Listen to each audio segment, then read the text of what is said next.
CIGA Design have been promising to send me a watch for some time now. Let's see if it was worth the wait. Eyelash watches CIGA Design are an award-winning China-based brand with some affordable avant-garde designs and luxury aspirations. I don't think anyone would argue that the Z series I have here has been heavily inspired by ludicrously expensive Richard Mille, but it's by no means a rip-off or a homage to anything from the RM lineup. You can correct me if I'm wrong. The titanium Black Series Z Edge watch has been sent to me free of charge by CIGA as part of their 7-year anniversary celebrations, which runs until the 19th of August. I'm not being paid for this review, my views are my own and I will always remain impartial. The first thing that struck me about the Series Z when I took it out of the box was its weight, or more to the point, its lack thereof. Then it dawned on me that its titanium black designation didn't just refer to its colour, but also its build material, as the tonneau-shaped case has done away with the industry standard stainless steel in favour of the more expensive titanium. The premium cost of titanium does bring benefits, as the metal is not only more resistant to corrosion and fatigue, it also has a stronger strength to weight ratio that make it noticeably lighter than steel, all of which might be considered ideal for a wristwatch. That big watch on your wrist doesn't have to be heavy, it can be 40% lighter. The Z Edge titanium weighs in at a barely noticeable 52.6 grams. I've worn heavier G-Shocks, and your chosen strap, of which CIGA have provided 2, will add little more weight. The black rubber is a fraction over 19 grams and the leather doesn't quite hit 13. I'll come back to the straps, but let's take a closer look at the Series Z, starting with its dimensions. It has a width of 40.8mm, 44 if you include the crown guards, no one does, a case thickness of 12.4mm and a lug-to-lug length of 46.3mm. The lug width comes in at 21.9mm, which we can round up to 22. The tonneau case of the titanium is predominantly brushed, possibly a necessity as titanium is more prone to scratching compared to 316L stainless steel, a fact that was clearly evident between the lugs when fitting and removing the straps. It's not all brush, as CIGA have added some polished highlights that benefit the watch's appearance. There are 4 mock hex screws on its face that mimic tumbling boxes falling through its cut-out skeleton bald shoulders, and polished chamfered contours along its edges where it meets the case sides and lugs. Those bald shoulders frame the body of the watch that has a cut-out step both top and bottom, and tucked away between the bottom lugs is a serial number. Now that's a rarity coming from China. Excuse my flippancy. Time to fit one of the straps. There's a bold CIGA Design text on the left side of the case, bookended with Adidas style stripes, all of which are brushed against the sand-blasted background. The right side of the case has overly exaggerated sandwich style crown guards that may be mistaken for pushers to protect a reasonably sized pull-out knurled crown that CIGA have decorated with a large C.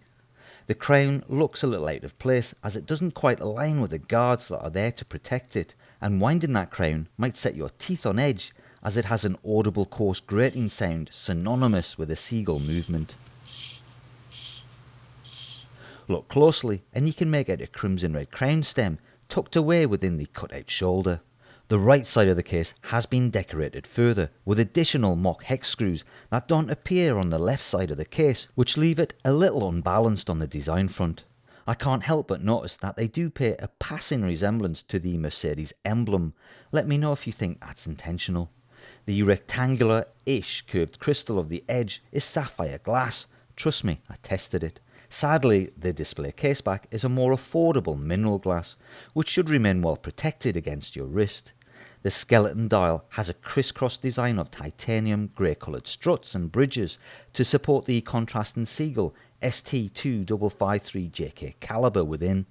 The Seagull has a bidirectional rotor that hacks and handwinds, with 25 joules that you may well be able to count if you have the time, inclination and a decent loop. With a beat rate of 21,600 an hour or 6 ticks a second and a power reserve of 40 hours, it's rated for accuracy between -15 and +30 seconds per day. This movement is running at a fairly reasonable plus 10 seconds per day. That may well improve as it's worn.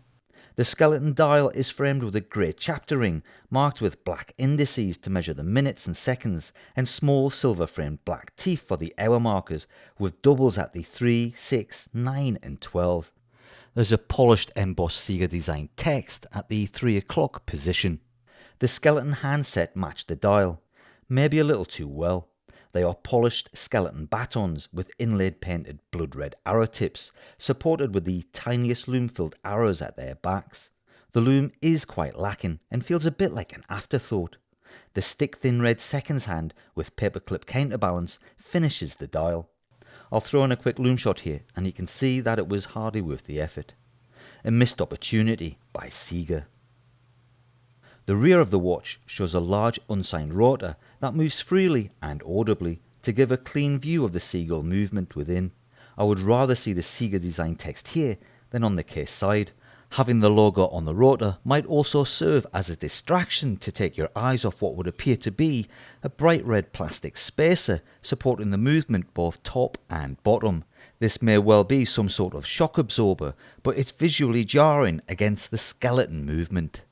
The case back is held in place with 4 tiny screws and has minimal text denoting the titanium case construction and water resistance of 3 atmospheres, equivalent to your average dress watch.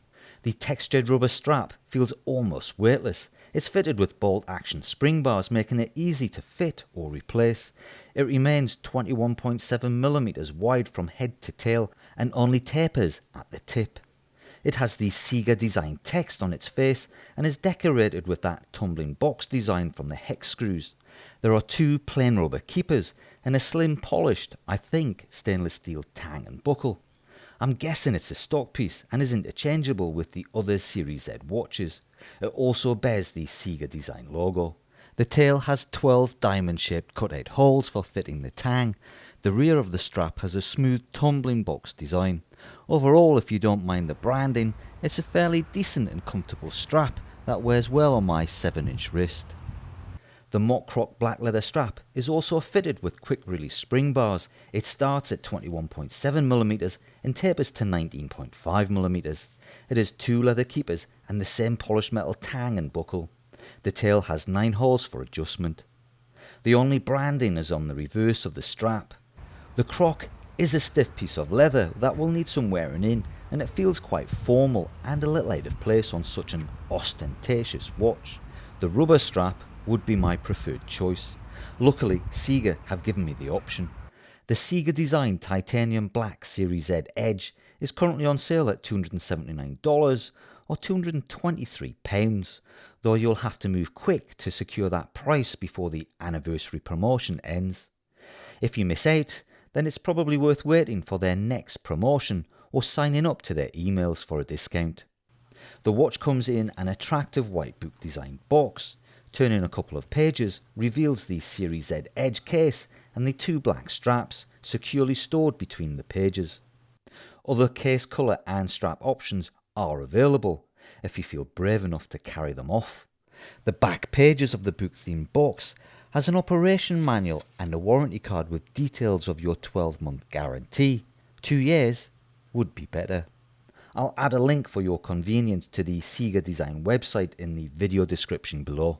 Skeleton watches can be an acquired taste, and although I greatly appreciate the ingenuity and workmanship that goes into a mechanical movement, I prefer my dials a little or a lot less fussy.